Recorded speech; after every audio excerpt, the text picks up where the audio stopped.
नमस्कार दोस्तों। पिक्चर चालू करो बे। नरेंद्र मोदी अक्सर कहते हैं कि उन्होंने भिक्षा मांगकर गुजारा किया।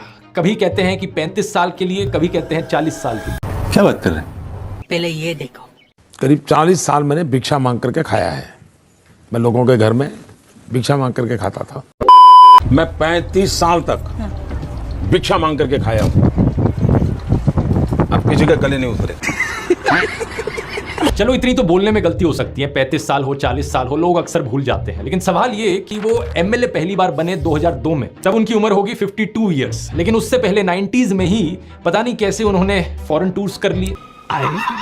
ये फोटोज देखो उनकी, आईफिल टावर के सामने पेरिस में, व्हाइट हाउस के सामने अमेरिका में, हॉलीवुड के सामने, लंदन गए, वो मलेशिया गए। बाप रे ये तो धोती खोल रहा है। क्या 40 साल भिक्षा मांगकर इतने पैसे कमाए जा सकते हैं कि फॉरेन के टूर्स कर ले 90s में? बात तो सही है। और साथ ही साथ इसी बीच में नरेंद्र मोदी ने बीए और एमए की 2 डिग्रीज भी कर ली अलेजिडली।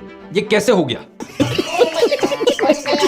आप ही बताओ दोस्तों। साल 1990 में डायकाम मॉडल 1 रिलीज हुआ था, जो कि यूएस में लॉन्च होने वाला दुनिया का पहला कमर्शियली अवेलेबल डिजिटल कैमरा था। लेकिन प्रधानमंत्री मोदी अपने इंटरव्यू में बताते हैं कि उन्होंने पहली बार डिजिटल कैमरा 1987 या 1988 में यूज किया था।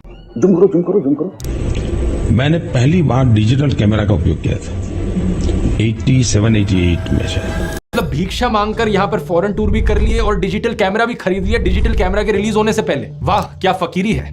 झूठ बोलने की जितनी हदें होती है ना, नरेंद्र मोदी ने वो सारी हदें पार कर दी हैं। अभी कुछ दिन पहले अमित शाह तेलंगाना में जाकर कहते हैं कि मोदी जी को वोट करो, मोदी जी तेलंगाना को नंबर 1 स्टेट बना देंगे देश की। हम तेलंगाना को देश का नंबर 1 राज्य बनाएंगे, नंबर 1 राज्य।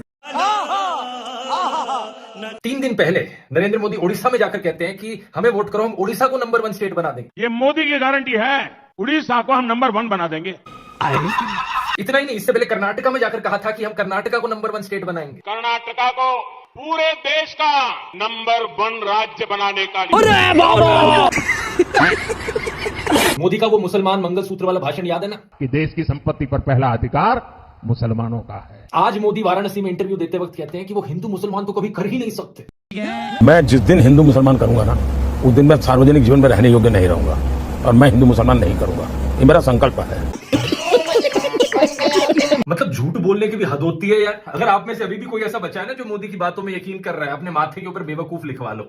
अपनी कलम को गिरवी रख चुका एक गीतकार कहता है कि फकीरी है आपके स्वभाव में। एक फकीरी है आपके स्वभाव में। कभी नरेंद्र मोदी खुद ही कहते हैं कि हम तो फकीर आदमी हैं, झोला उठाकर चल पड़ेंगे। अरे हम तो फकीर आदमी हैं, झोला लेके चल पड़ेंगे जी।